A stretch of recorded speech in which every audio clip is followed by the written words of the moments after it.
Tom Cotter. I'm a stand-up comic. I was always getting beaten up by the two oldest, Mom and Dad. I am a big fan of yours.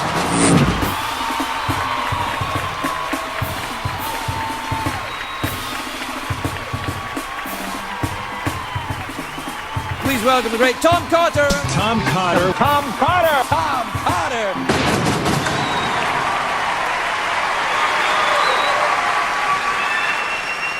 Tonight I give you Comedy on Demand, where I relinquish control of my material. Howie, will you please pick a topic? Are you serious? I am serious. Oh my gosh. College. I never went. Tell me about it. College for me was the best 28 semesters of my entire life. I don't want to brag. I went to Columbia. I worked for a drug cartel. Then I went to community college. And I was a political science major. I had a minor. Her name was Debbie, and I got in some trouble for that. Junior year, I studied abroad. Her name was Lucy. She had arthritis. And I used to fall asleep in class, and my professors hated that because I sleep naked. But I loved college. I really did. College kids now are different. I call them kidiots. They pierce everything, right? Nose piercing, which is a great look until you sneeze and put someone's eye out. Some of the girls get the tongue piercing, right? With the metal spike through the tongue, which is why I had parts of my body magnetized. And was that out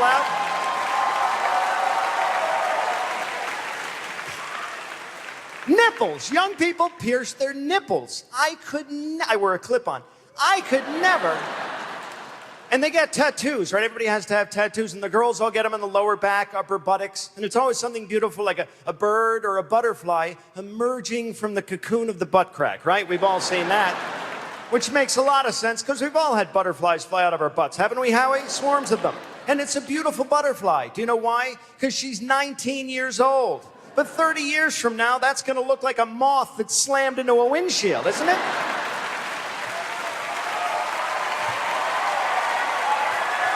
I'm Tom Cotter, and I approve this message. Tom Cotter. Fine job, sir. Mr. Mandel. I can't say anything but OMG. That's amazing, because as I said in the package, it's all about material. I chose your material. You didn't know what was coming. You had to be on, deliver it. It was like you've been rehearsing that bit for years. That was amazing. Sharon. Yeah, Tom, you know what? Not only are you a really good guy, you are an amazing comic. Howard. You know, I got to make sure this was for real, 100%. Can I see that board again? All right, I'm going to pick something out. I just want to hear one joke from one of them, politically incorrect.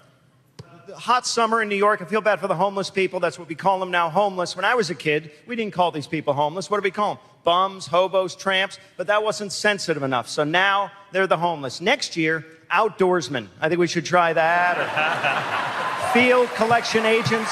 See, this is why you're amazing. You're gifted and funny. You know how to take a crowd in 90 seconds and win them over. You're phenomenal. Phenomenal. I like real dogs. I have a lab. It's a meth lab, but I guard it with pit bulls. And I also have a Dalmatian. I named him G-Spot because I can never find him. Why is it every time I'm about to take the stage, some idiot will come up to me and say, hey, break a leg. Screw you. I hope you rupture your spleen, you idiot. They don't mean anything by it. We just don't know what the hell we're saying in our language. I don't want to beat a dead horse. I don't want you to either. There's more than one way to skin a cat. How many ways do you need, you psycho? She's a party pooper. Ugh. Keep her away from the dip. Some of these things sound disturbingly wrong, don't they? He's on the lam. He needs a girlfriend immediately.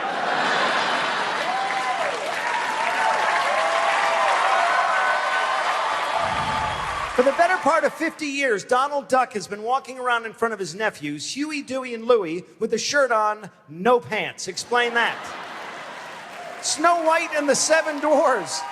Do you remember Snow White? Snow White and the Seven Dwarfs, one hot chick and seven middle-aged dwarfs. That's an adult film, ladies and gentlemen.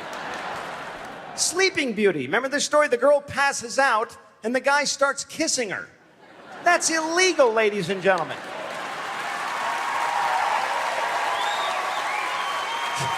Georgie Porgy, Pudding and Pie, kissed the girls and made them cry. Sexual harassment. Sexual assault.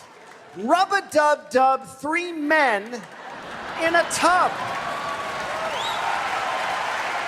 I've been traveling a lot all over the world. I was on a plane last week, and I got cut off. You ever get cut off of booze on an airplane? The stewardess or flight attendant or sky witch, whatever they are this month, that wing Nazi, she comes over to me, and she says, "Sir, you've had too much to drink. You're disrupting the other passengers." And all right, maybe I shouldn't have crammed the screaming infant into the overhead compartment. That was wrong. Mea culpa. But I'm like, lady, I have a designated driver. His name is Captain. Does that ring a bell at all? They treat us like we're imbeciles when we fly now, don't they? They tell you that Dixie cup that hangs down from the ceiling with the tube, that's your oxygen mask. Go to hell. That's to muffle my screams when we're going down in flames.